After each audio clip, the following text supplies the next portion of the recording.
Learn to Fight. I'm your host, Manny. Today we're talking about UFC 303. It's coming up this weekend, June 29th in Las Vegas. Originally, it was supposed to be McGregor versus Michael Chandler, but that fight fell through. So now, on short notice, Alex Pereira stepped in and Jiří Procházka stepped in for their second fight. The first fight was a banger. You know, Jiří Procházka, he has too many holes in his defense, and it doesn't really work with a guy like Alex Pereira, who's an elite level kickboxer, elite level striker, probably the highest level striker we've seen in the UFC. So in that fight, Alex Pereira ended up getting him with the left hook, dropping him, you know, and some people said it was an early stoppage, but nah, that was a perfect stoppage. That fight wasn't getting any better for Jiří Procházka, the first fight. Jiri probably has a slight advantage because he just fought recently in that fight with Alexander Volkov, which was an absolute war. And he took a lot of damage in that fight, but he got the time in the cage and had a game opponent, a tough opponent. If he fights how he fought Alexander Volkov against Alex Pereira, he's going to get knocked out. Again, Alex Pereira, his striking is too pinpoint. He has too much power for Jiri to come in there and fight him like he fights everybody else. He's seen too much striking. Alex Pereira's strength is striking. Jiří Procházka's strength is striking. But Alex Pereira has a way higher pedigree in striking than Jiří Procházka, and there's too many holes in his game to face someone and come out unscathed like Alex Pereira. So I'm going with Alex Pereira by knockout, first round, left hook in this fight. I don't see really any scenario where Jiri knocks out Alex. If Jiri knocks out Alex, that would be insane. Jiri, his really only bet to win this fight is to land some big crazy shot that catches Alex off guard, and to come in with his crazy unorthodox striking. You know, that's really his only chance to win this fight, I believe. I think the amount of shots he took against Volkov, if he takes those against Jiri, he's going to have a very bad night. Jiří Procházka's style is very interesting to me because the way he comes forward and he really doesn't have defense. Like, he just doesn't care about defense. We really haven't seen a fighter necessarily like him before. You know, and it's very interesting because he comes forward with no defense, but his defense is kind of his offense, and his cardio and his relentless pressure, the psychopathic pressure. No matter what you hit him with, he's coming after you. You know, so it kind of breaks guys, and we've seen that happen in the Ratcliffe fight. Like, Ratcliffe was having a great night, piecing them up, having big shots, landing big punches, rocking them. But then by the end of that second round, it was just too much pressure, too much going forward. And Ratcliffe broke under the pressure. You know, he ended up getting finished under that pressure. And for most guys, Jiri can do that to most guys. But when it comes to Alex, the range management, the height Alex has, the calf kicks, all of these things are going to play a factor in just destroying Jiří Procházka. It's just a picture perfect matchup for Alex. You know, it's a short notice fight for both guys, but both guys are always training and in the gym, so I don't really see that necessarily being a factor in this fight. I think Jiri, if he loses this fight, that's a tough position to be in, you know, because if it wasn't for Alex Pereira being the champ, you know, Jiri would probably be a champ. He's the next best guy in the division. You know, I think Jiri beats Jamal Hill. I think Jiri beats, you know, basically everybody in there except for Alex, you know. So I'm going to go with Alex. Knockout, first round, left hook. He's going to come out with the calf kicks. He's going to be very heavy with the striking. You know, something else that needs to be said is Alex Pereira is like the most valuable fighter in the UFC right now. He fights regularly. He's winning championships. He's headlining on big events. He's selling so many tickets and selling so many pay-per-views. You know, he's the most exciting fighter in the UFC right now. And this fight with Jiri and Alex is just picture perfect for the fans because, you know, someone's probably going to get knocked out, you know, and, you know, Jiří Procházka always comes with crazy pressure. And, you know, his fight with Glover Teixeira is like one of the best fights of last year. However, you can't take shots like that against Alex. So it's going to be a bad night for Jiri. Also, you know, in my bets, I'm like 80%. I have an 80% win rate. Something that needs to be looked at and said is like most of the time when a fighter moves up in weight, they usually win. So, you know, Alex obviously this isn't his first fight at 205, but the fact that he was a champion at 85 and he went up and now he's a champion at 205, there's something that needs to be said about that. Same thing with John Jones, you know, champion at 205, went up to heavyweight, champion at heavyweight. If Alex wins this fight and he just dominates, I want to see him go up to heavyweight and fight John Jones. I think that's the most valuable fight in MMA right now outside of Francis versus John Jones. But, you know, the likelihood of that fight happening is slim to none. You know, this is going to be a very, very interesting fight. And I think it's just going to be a war. You know, a lot of times when it's a short notice fight, the fight is even better, you know? So I'm excited for this fight. Another fight that I'm excited for and very, very interested in is the Ian Garry versus Michael Venom Page fight. Ian Garry, obviously, you know, super annoying guy, you know, super annoying fighter, but he is a very good fighter, very technical. I've never met him personally, but you know, just all the antics, you know, he hasn't had a good reputation with the fans thus far. You know, and MMA fans are the most brutal, most ruthless fans in all of sports. So if he loses this, man, it's going to be brutal for him. It's going to be terrible for him. MVP, in my opinion, is the best striker in the 170-pound division. Actually, I believe he's the best striker from 170 down. You know, I've been watching MVP for a long time. I've never seen a fighter have so many and give so many crazy injuries to so many fighters. You know, Ian Garry, you know, wanted on his card because McGregor is McGregor's card, and he wanted to get some of that shine from McGregor, you know, being two Irish guys, try to become the next McGregor. It didn't work out. McGregor got injured. And, you know, in this clip right here, McGregor and Ian are sparring. But, you know, there's only going to be one Conor McGregor. You shouldn't try to, you know, copy what other people have done. You know, you can emulate it to a degree, but you should try to be your own person. And, you know, look what happened. You know, Ian Garry was turning out fights because he only wanted to be on a McGregor card. But now, look, he's not even going to be on a McGregor card.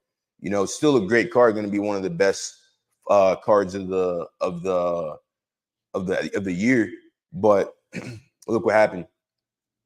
MVP, I said Alex Pereira is the most valuable fighter for the UFC right now. MVP, I think he's going to end up being a very, very valuable fighter, if not one of the most valuable fighters for UFC within the next 3 years. He's not going to be fighting for long. He's on the Chandler path. You know, he's going to have a lot of big fights. If he wins this fight, he should get a title shot. I believe he's going to win this fight, and I believe he's going to knock out Ian Garry. I've never seen a fighter get injure so many people so badly as I've seen with MVP. This dude shattered a guy's skull with a flying knee. He shattered Cyborg's skull with a flying knee. He broke I forget the dude's name, but he broke dude's nose with a small, quick kick that didn't look like super damage and destroyed his nose. You know, we've seen him kick the dude. I believe his name is Yamasaki or something like that in Bellator. That guy, he fought Neiman Gracie a couple times in Bellator. Very good fighter, really good fighter. That MVP kicked him in his knee, broke his kneecap. Whenever you ever seen someone kick someone in their knee and break their kneecap? You know, MVP against David Rickles destroyed him to the point where the dude was like, he said, "Uncle," you know, he's like, "Nah, I'm good." Like, he's talking to him during the fight saying like, "Hey, you're going to get hurt in here bad." and it intimidated David Rickles so bad that he actually quit the fight, which was in his best interest because that fight was not going to get better for him. You know, so many like jab cross knockouts, so many just amazing knockouts. If you look at his highlight reel, this guy is a special fighter. A big criticism, you know, a lot of people say is that, oh, he's fighting bums, this and that. But historically, if you look at the fight game, just because fighters aren't in the UFC doesn't mean they're not good. You know, when the Strikeforce fighters came to the UFC, the Strikeforce fighters all became the champions. Luke Rockhold, Daniel Cormier, you know, a bunch of the guys from Strikeforce became the champion in the UFC. So, or top contenders in the UFC. So don't think just because MVP is knocking out guys who aren't in the UFC that he's not good. He's a very good fighter, you know, and I think he's, you know, not many people in that 170-pound weight class are going to be able to beat him and give him a lot of problems. And the sheer terror that they're going to have when they face a guy like that is going to be very serious. This is a very serious fight for Ian Gary, you know, and I respect him taking the fight, you know, because, you know, Ian Gary is a very good fighter. We haven't seen him really use ground game much. I think you're going to see him go in and shoot shots and try to get a takedown on him. The Taekwondo, like if you find a fighter who's high level in Taekwondo, like I'm talking Olympic level Taekwondo, those fighters are very dangerous, very, very dangerous. And MVP has that very specific style with the footwork and the crazy kicks, you know, the hands down. He's a very good fighter, you know, and he's very big for the weight class, 170. He's huge. He was way bigger than Kevin Holland in that last fight, you know. So, yeah, it's going to be a very interesting fight. I'm going to put my money on MVP for that fight. And I'm going to put my money on MVP. If MVP wins this fight and he fights Leon Edwards, I'll put my money on MVP in the Leon Edwards fight as well. There's just not many guys in the 170-pound weight class who I feel are going to be able to beat MVP. You know, if Khamzat was still at 170, I think that would be a very tough fight for Khamzat because of the wrestling, but not many people have that level of wrestling Khamzat has been able to achieve in MMA, where he's just slamming guys down ruthlessly and just taking them down and just mauling them. Not many guys are doing that. You know, really, Khamzat's the only guy doing that. So I'm going to go with MVP for this fight. It's unfortunate that Conor McGregor, you know, wasn't able to fight on this card. But I think somewhat, you know, there's always a different energy that comes with the McGregor card. But I think this is going to be still super exciting, you know, maybe even more exciting because the big guys are fighting. You know, the MVP fight with Ian Gary, Brian Ortega fighting Diego Lopez. I believe he does have a ground game. You know, a lot of people are criticizing, saying that he got that black belt. Look, Glover Teixeira is not going to give you a black belt unless you're legit. And I know guys that Alex Pereira trains with who are legit black belts. And trust me, Alex Pereira is a legit black belt. All right. So I don't think it's going to be as easy as, you know, John Jones just taking him down.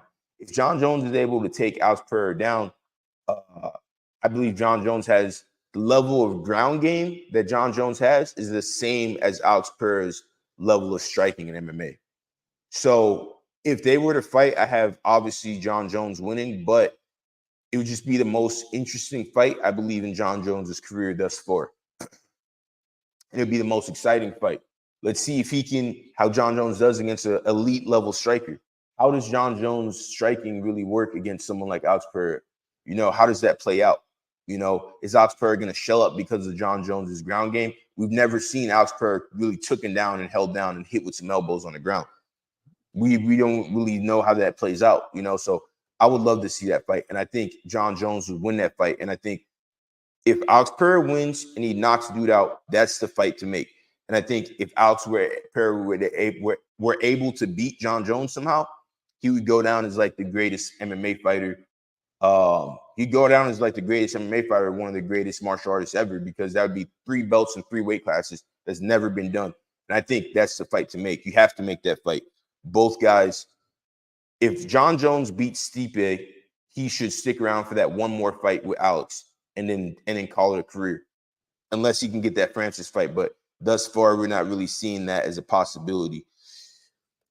You know, a lot of things been going on in the fight game. You know, the Dricus du Plessis versus Adesanya fight was finally made for August. And this is a fight I'm looking forward to because I'm African myself. And this is a fight between two Africans.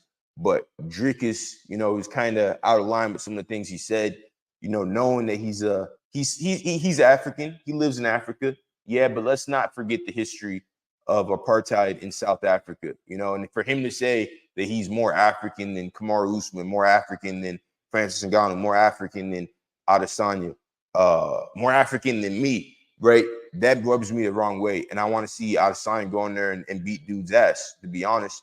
You know, I want to see him go out there and put the pressure on him and piece him up, you know, and kind of, you know, show him what's up, you know, especially when it comes to the African stuff, because there's something a little bit different when you're African. Even if you don't live in Africa, there's a certain level of pride that comes with that. Like, my DNA is African. I'm from there. And whenever to see finally African fighters become champion, especially three at one time when we never had champions before, which is very, very special, you know. And I'm happy Dricus is champion as well because he's an African fighter. But when he was talking crazy with saying that he's more African than Adesanya, Francis, and Usman, you know, it's just ridiculous, you know. And I want to see Adesanya go in there and beat dude. You know, I want to see Adesanya go in there, beat that dude, Dricus. I want to see him go fight Sean Strickland again, rematch. I think he wins that fight. And I think it was good that he took the time off, you know. Adesanya was like the most active fighter for a long time in the UFC. You know, guy was crazy active as a champion. Most active champion for sure, you know, if not the most active, but definitely the most active champion. And, you know, I think all those fights, and I think winning and beating Alex Pereira was such a mountain that he climbed that when he went in afterwards to fight Strickland, he was just like, hey, I just climbed the highest mountain. I just climbed Mount Everest. I'm not really too interested in this fight. You know, he was kind of underestimating Strickland a little bit because he already just beat the highest, you know, mountain for himself, and he knocked, you know, Alex Pereira out. So, and Alex Pereira knocked Strickland out, you know. So I think he kind of went into that fight a little flat, and I think that wasn't the true Adesanya that we all know, and we've seen him, you know, knock out Robert Whittaker, knock out Prochazka, you know, knock out Alex Pereira, you know, just incredible performances, knock out Derek Brunson, you know, just an incredible fighter, just a really, really incredible fighter all around, you know, very special fighter. And I think he's going to go out there and beat Dricus. Dricus is a great fighter, very well-rounded, strong, great ground game, tough. I think it's going to be a war. I think it's going to be a war for Africa. Two African fighters fighting for the belt, never done before. Historic stuff, you know, going on. Historic stuff. I love it. I absolutely love it. So many good fights happening right now in the fight game. You know, we got the Jake Paul, Mike Perry fight. Jake Paul was originally supposed to fight Mike Tyson, but that fight fell through. Mike Tyson got injured or, you know, something happened with that. So they had to postpone it to later in the year, but the fight's still happening. Now, Jake Paul's fighting Mike Perry. This is a very serious fight. Mike Perry's no joke. Mike Perry hasn't lost since he's been cut from the UFC, and he's fought beasts. He's on a 6-fight win streak here. He beat Thiago Alves, Eddie Alvarez, Luke Rockhold, Michael Page, Julian Lang, Michael Seals. Now, let's look at the fact that Mike Perry finished Luke Rockhold. He finished Eddie Alvarez. He finished Thiago Alves, and he beat the absolute shit out of Michael Page. Okay, Mike Perry's literally done a 360. He's found his sport and he's found his niche and he's found he's caught his stride. So I'm very, very excited about this fight because this is a real fight.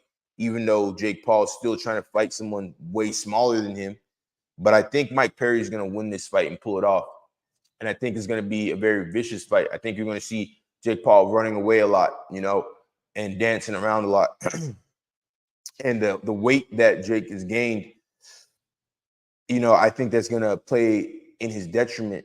I don't see Jake Paul knocking out Perry, because Perry fights in bare knuckle and he's fought some dogs, some really, really good fighters.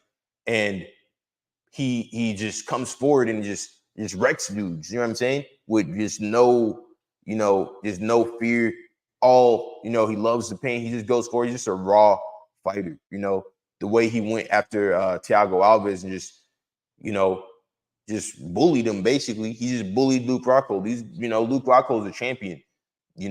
Eddie Alvarez was a champion, and he destroyed Eddie Alvarez, So it's kind of like, I think this is a real fight, the first real fight Jake Paul has had other than the Tommy Fury fight. Jake Paul, I think he's legit. He's obviously working out. He's obviously training very hard. He's obviously dedicated his life to it. But it's like he's only fighting guys who are smaller than him or way older than him or past their prime.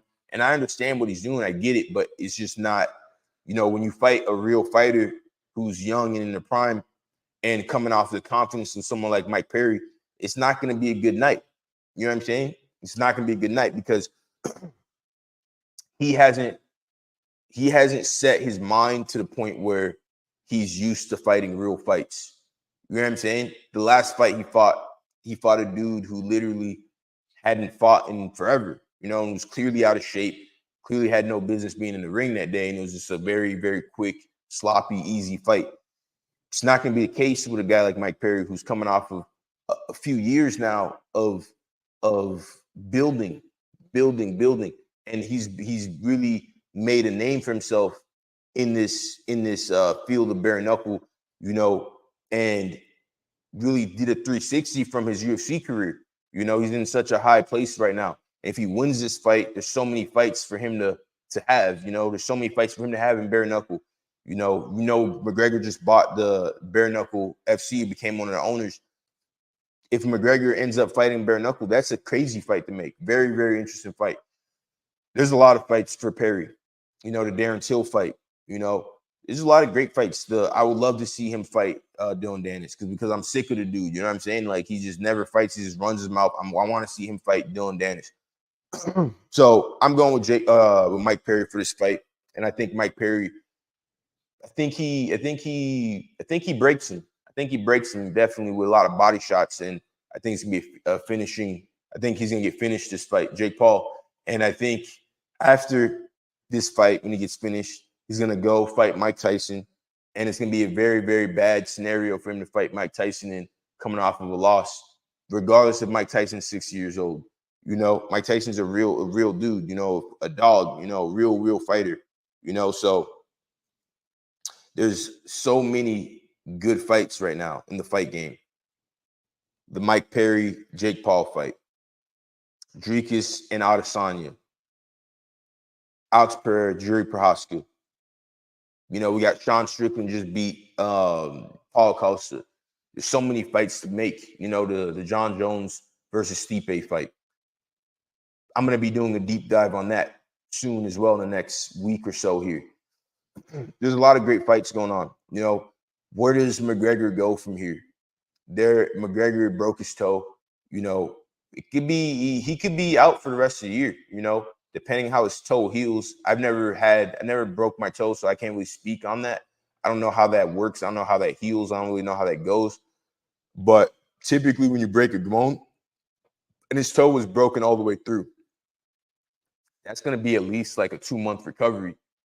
We're already almost in July. So July to August, August to September. Yeah, he could fight this year. He could fight this year, maybe in December. But, I think if the fight doesn't happen for whatever reason, then McGregor, the UFC is probably not going to let him out of his deal, then let him go fight bare knuckle. But I would like to see him fight in bare knuckle. I think there's just too much with the injuries he's had in his leg. And we've seen bare knuckle give people a new lease in their career, a new life to their career, as we've seen with Mike Perry. I think you see the same with McGregor. And I think it would be even more exciting to see him go in there, fight bare knuckle, fight guys who are his age and, you know, had a long career. That would be super interesting. That'd be crazy interesting. That'd be very entertaining as well. So him buying bare knuckle FC was just a crazy good move, you know. If Jake Paul loses to Mike Perry, I want to see, well, he's going to fight Mike Tyson regardless, but I want to see that fight. I want to see Mike Tyson knock out Jake Paul. I need to see that. I want to see that. You know, I think it will happen. I think it will happen. And, you know, Mike Perry brought up a very good point that, you know, Jake thought it was just going to be an easy road in this fight game. This fight game is not easy at all. There's a lot of ups and downs in this fight game. That's the realest thing Mike Perry's ever said. Even my own fight career, you know, I thought I was going to go in, knock everybody out, finish everybody, get to the belt quick. You know, that's how everybody thinks. But this fight game, it's a very long road. You know, not many people have it like John Jones. You know, and even John Jones, even though he's been champ his whole career, it's been a long road for him. You know, we look at guys like Mark Hunt. Mark Hunt, he lost most of his fights in MMA when he started out. He was on like a 4-fight losing streak. He had not the best record. He went to UFC. UFC didn't even want to sign him. You know. And then he did a 360, was knocking everybody out, you know, almost won the belt in the UFC, you know. So this fight game has so many ups and downs, and that's why it's so great because, you know, us fighters, we really fight for our career. Every single fight is a game-changing thing, you know, as we've seen with this weekend with Pavlovich and Alexander Volkov. Pavlovich at the time, you know, everyone was looking at him like he's a white Francis Ngannou. He's knocking everybody out brutally. He's big, strong Russian dude, knocking people out. Looked unstoppable. He goes, he fights Tom Aspinall. He gets knocked out in the first round. Comes back, has a fight with Volkov. Volkov destroys him, wrecks him. You know, Pavlovich doesn't necessarily look the same as how he did before as a wrecking machine. On the opposite hand, we look at Alexander Volkov, who got knocked out by Derek Lewis and had some ups and downs in his career. And now he looks like a serious, you know, contender for that championship. You know, if Volkov fought Jones, that would be a tough fight for Jones. You know, if there's just so many fights that are interesting right now. There's just so many good fights to make and so many interesting fights. And this journey as a fighter is a very long, hard journey, you know. And I think Jake thought he was just going to come in, win real quick, get to the 100 mil. People don't understand. When McGregor made his 100 mil with Floyd, you know what type of, he had a long career before that, you know. He almost gave up on this fight game multiple times. You know, I read his book. He almost gave up on a fight game like 3 times where he seriously quit, you know. And it just lured him back in. It lures you back in, you know. So it's a long, hard road in this fight game, you know, and but it's a beautiful road. And that's why you see when fighters win, it's the most best feeling ever in the world because you have to go through a lot to win these fights and you have to go through a lot to come back from losses, as we've seen with Dominic Reyes. You know, Dominic Reyes, I was so happy to see him go out there and win and knock dude out because he knocked out a great fighter, you know, good kickboxer in Justin Jacoby, you know, or Jacob Jacoby. And when Reyes finally won that fight, you know, he hadn't won in like 5 years. You know, he goes in, gets the knockout. All those losses from 5 years ago get erased. No one even remembers those, you know. So it really is an interesting game, and it really is a hard road. If you see like Reyes's road to get that knockout was a very, very, very tough, brutal road. And, you know, it's not like he sucks because he only fought good fighters. He only fought great fighters like his fight with Jiří Procházka. You know, he took a lot of damage in that fight, got knocked out. He got knocked out a lot, you know, to get to this point, you know. So I can only imagine how good Reyes feels, you know, after that win. And there's nothing in life that you're going to feel like that. You know, it's the highest mountain, it's the highest highs and the lowest lows in this game, you know. And I think Jake is about to experience some of the lows of this game when Perry beats him. And then if he loses to Mike, you know, and I think he might lose to Mike Tyson. I think it is a very high likelihood he's going to feel, you know, what it's like to be a fighter, you know, and have to come back from that, because that's what it is to be a fighter, you know, to suffer, win, overcome.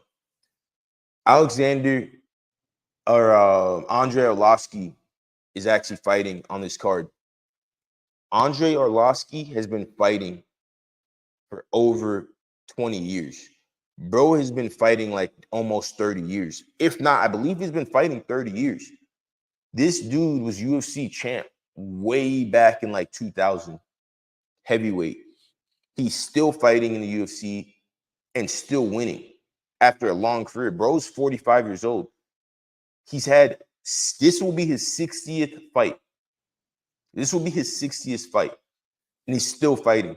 So I just wanted to like really commend bro, you know, because this is a very hard game. 60 fights is no joke, you know, and to be fighting for 30 years is very impressive.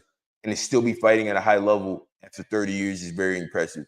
And he's been knocked out a lot, you know, and he still fights, you know, so he deserves every single dollar he gets. And I hope he wins this fight because I would love to see him get to the point where he's able to fight for a title again, you know. And that's why heavyweight is such a great weight class, because 45 years old at heavyweight, not a big deal. You can still fight, you know. Heavyweights can go for a long time, especially how, depending how big you are. We've seen with George Foreman, you know, bro came back at like 50 years old and was able to knock out a contender, you know. So heavyweight is a very exciting weight class, you know, and it's very, very interesting. And Andrei Arlovski, he has to go down as one of the best fighters of all time. He's done so much for the fight game, and he sacrificed a lot for the fight game. A lot of injuries, a lot of knockouts, you know, just a great fighter. You know, he's fought in so many eras and generations of fighters, knocked out so many of them, got knocked out by a lot of them, still in the pocket fighting, you know, in current day UFC 303. So I'm really rooting for Andre, and I really hope he wins. You know, this is gonna be his 60th fight. Incredible career by Andrei Arlovski. You know, Andrei Arlovski's career path, you know, the ups and the downs, it really is interesting to me. And the idea of this road, you know, so many bumps being in this fight game and in this sport. I really wanted to highlight Mike Perry's career, how it's gone up. Mike Perry beating Luke Rockhold, beating Eddie Alvarez, beating Thiago Alves, beating MVP. These are great fighters. You know, he's on a 6-fight win streak after his UFC career didn't really go that well. And it's just great to see, because regardless of, you know, where you are right now in the fight game and where you are in life currently, you look at someone's career like Mike Perry, like Andrei Arlovski. They've had all the ups and downs. I don't think Mike Perry's ever been knocked out in the cage that I remember, but they've had all the ups and downs. So in your own life, in my own life, I could take that and be like, hey, I had a couple fights lost. It's not a big deal. Keep going, keep working hard, keep grinding, because there's going to be ups and downs in this game. You know, if you might struggle in business, take a couple L's in business, you know, maybe you go bankrupt, you know, maybe you lost your business, maybe, you know, different things. You know, that's part of the game. It's part of life, you know, and it's never over with. You know, it's just about picking yourself back up, getting back on the horse, and the next thing is probably going to be better, you know, and better and better, you know. And that's why I personally love the sport, you know. Andrei Arlovski, perfect example. Mike Perry, perfect example. Mike Perry, 5 years ago, if I would have said 5 years ago, hey, Mike Perry is going to knock out Luke Rockhold and make him quit. He's going to punch him, make him quit. Hey, Mike Perry is going to go in there and brutalize Michael Venom Page. Hey, Mike Perry is going to go in there and just destroy Thiago Alves. Mike Perry is going to finish Eddie Alvarez. 5 years ago, you would look at me as I'm a joke. You'd be like, bro, you're delusional. Mike Perry's not piecing up nobody. You know what I'm saying? But look, today, a lot can change in 5 years. Your whole life can change in 5 years. the whole category of life you're in can change in 5 years, not just in the fight game, but in every aspect of life. So that's personally why I love the fight game and I love the success stories. You know, McGregor versus Chandler, when that fight plays out, if that fight plays out, I think McGregor could still win that fight. I think McGregor could still win that fight. I think he has a solid chance. I think, you know, from the clips that I saw, he looked really, really good. He looked focused. He looked ready to go. He looked very, very technical. You know, his striking is always technical. I actually had money on McGregor for this fight in Vegas, and I was super excited for this fight. Chandler is a hell of a fighter. He's just a great guy overall. I like Chandler. I think he's a great guy. I think he's a great fighter. You know, I think he deserves everything in his career. Chandler, at one point, I was watching this documentary called The Hurt Business. Great documentary. And it had Chandler in there. And when he had his 3 losses in a row, and he talked about, like, you know, like I just said, the fight game, there's a lot of ups and downs. Chandler at one point had 3 losses in a row, you know, and for him to get out of that hole of being in 3 losses in a row and take off to where 10 years from that time that documentary was shot, he's at like the top of the sport in such a great position, 38 years old, 39 years old, whatever he is, about to make the most money he's ever made. If he wins, he's going to be in a whole different category, a whole different stratosphere of the sport. He's putting on exciting fights. It's just amazing. It would be incredible to see Chandler win, but I want to see McGregor win. I think if McGregor wins, it's better for sport. And I would love to see a comeback story. You know what I'm saying? I love it. I love to see guys fuck up their lives and then dig out of that hole. I love that, you know. So I'm really rooting for McGregor, and I really hope that he's able to get in, heal up good, and come back and win. You know, even if he wins just 1 fight, 2 fight, and I want to see him over there in bare knuckle. I think this is going to be a very interesting fight and a great fight when it finally happens. Because, and I think it will happen, you know, if I think Chandler's going to continue waiting for him. If for whatever reason Chandler gets injured and the fight's not able to happen, then they should have McGregor versus Nick Diaz. I don't really like how they're putting Nick Diaz against someone like Vicente Luque. Not to say Nick Diaz can't handle himself. Nick Diaz is a beast. He's a great fighter, and he's a very serious fighter. He's a dog. But why are we sacrificing our legends to the young guys and letting them slaughter? Nick Diaz is one of the guys who built the sport of MMA, you know, so why are we giving him to a young guy to get slaughtered? You know what I'm saying? Of course, Nick Diaz can win. Of course, Nick Diaz is a great fighter, but when he fought Robbie Lawler, which Robbie Lawler is a very serious fighter, it just wasn't the same guy. We don't know if he's coming back for the reasons like he just wants to be a champion or what, or if he's just coming back for money, or we don't know what's really going on. But I don't really like to see. And I guess that's how just sport is. You know, if you hit a high level, we're gonna sacrifice you to the young bucks. You know, but I would like to see, if Chandler gets injured, I would like to see McGregor fight someone like Nick Diaz or someone like Tony Ferguson. You know, guys who were also legends of the sport, who've given a lot to the sport, who deserve the big paydays. You know, who deserve the big paydays and deserve the exposure. Because as a fight fan, I don't care if both guys have a bunch of losses.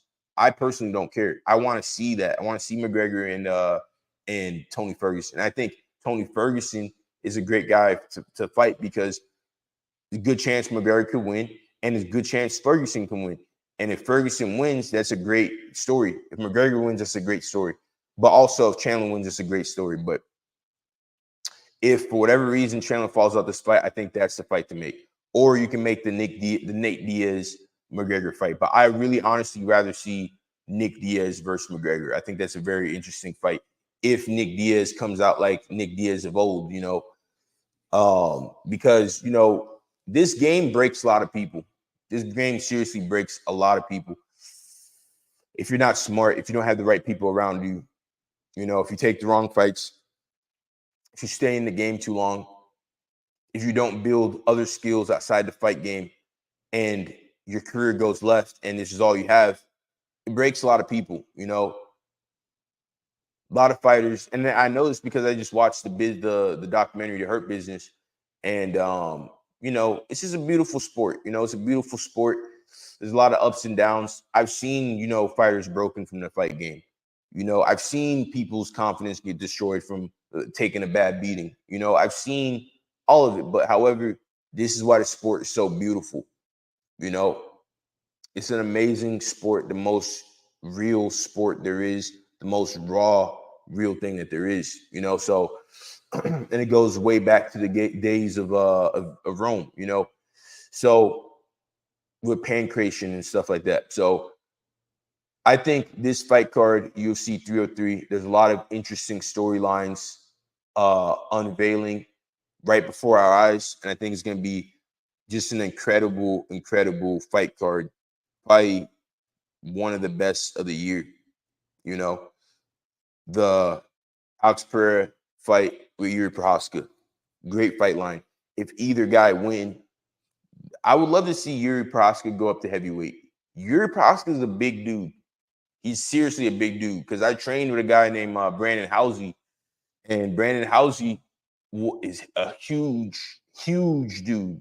This was at the time I was fighting at 170, so maybe he was bigger in my mind than what he actually is. But from what I remember, dude was massive. And now I fight at 205. So when Jiří Procházka fought Brandon Housey in Japan, and you see them squaring up to each other, Jiří Procházka is a big dude, so he could go up to heavyweight if he wins this fight. And I would love to see that, because this is the most interesting fight right now at 205. I mean, what we're going to have? Jiří Procházka fight. Jiří Procházka fighting Jamal Hill will be interesting, yeah. But as far as the championship goes, I think this is just a more compelling fight. And if either guy wins, they should go to heavyweight. It would be interesting to see John Jones fight Jiří Procházka. It would be interesting to see Alex Pereira fight John Jones. These are interesting fights, and I think John Jones beats all of them. I think he beats all of them, especially Jiří Procházka. I think John Jones would beat Jiří Procházka for sure. I think Alex Pereira has a better chance of beating John Jones, but I don't really see that happening either.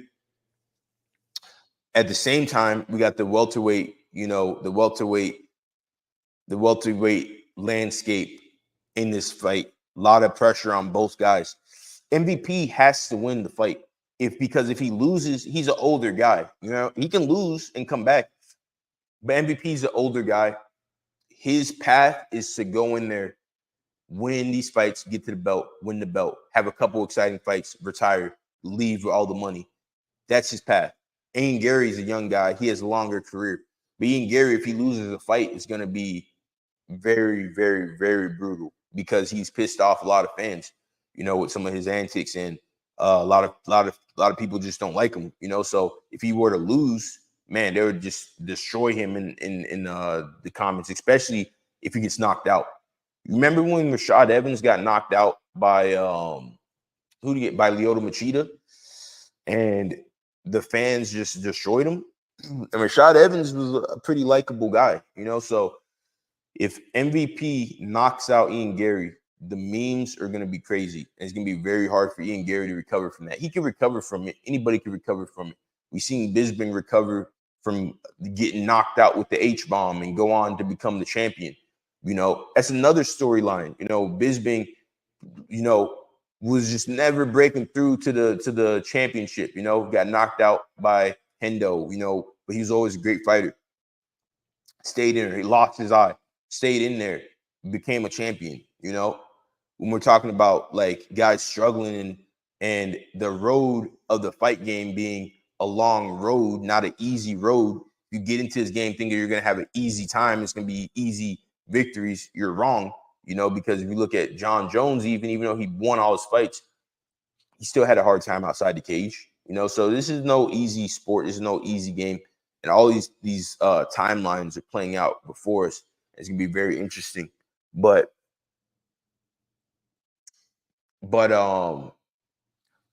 yeah, I think it's going to be a great fight card. As far as betting goes, I'm going to pick. Let's go through the whole fight card, and I'm gonna just kind of rattle off how I think is going to play out for each pick. So you guys have all of my picks, and I tell you, I have an 80% win rate. 80% win rate in this game. All right. So all the fights in this card right now. All right. I'm gonna rattle them off real quick. I got Alex Pereira, first round knockout, left hook. I got Brian Ortega by submission. Brian Ortega by submission. I don't know what round. I just any round. You know, but don't get me wrong. Diego Lopez is a good fighter. Anthony Smith versus Roman Dosdale. I don't know who this guy is. I've never seen him fight. I'm going to go Anthony Smith. I think Anthony Smith is a dog, and he just always comes to fight. He's a great fighter. I got Michael Page winning by knockout in the second round. A lot of cancel fights for this fight card. A lot of cancel fights. So, yeah, that's pretty much it. That's the main card. Let's look at the prelim card. Got Joe Pyfer versus this dude. I don't know who this guy is. I'm going to go with Joe Pyfer by knockout. I got Andre Feely beating Cub Swanson. I got Charles Jourdain beating Gene Silva. Charles Jourdain's a very exciting fighter. This new guy, Peyton Talbert. I've seen him fight live a few times. I actually seen Peyton fight live a few times in California regional circuit. It's very interesting to me. You know, he's a very good athlete, it seems, and he has a very interesting mindset when it comes to fighting. So I'm going to go with Peyton. I'm going to go with Peyton for that fight. Although he has a lot of holes in his game. He definitely has a lot of holes in his game, but he's a good fighter. He's a very interesting fighter, especially at weight class. He's a very good athlete. Super, super good athlete. We have Michelle Waterson fighting Ghislaine Robinson. I'm going to go with Michelle Waterson. Damn, Michelle Robinson 18-12. Ghislaine is 13-8. But I'm going to go with Michelle Robinson. I'm going to go with, they're giving Andrei Arlovski a tough fight, it seems. He's fighting Martin Buddy, 13-2. Andrei Arlovski, 34-23. I'm going to go with Arlovski just because I'm choosing with my heart on that one. You know, I want to see Arlovski win. You know, you're not supposed to bet with your feelings, but I want to see Arlovski win. I love the underdog story. I love the veteran, you know, going through ups and downs, I love like the Michael Bisping winning the belt, you know. I have so much respect for Bisping for that, especially since he lost his eye in the pursuit of it, you know. Carlos Hernandez versus Ray Tersanya. I don't know either of these guys. I'm just going to be honest. I don't really watch flyweight. I'm going to go with Ree.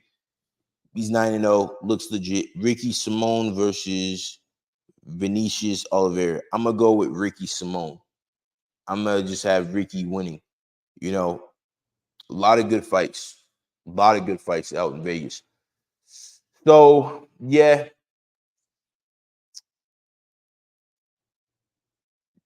I would say the fights you should bet on the most that are locks is going to be Alex Pereira beating Jiří Procházka. That's one that I'm like 90% sure. That's one I'm like 90% sure on. So,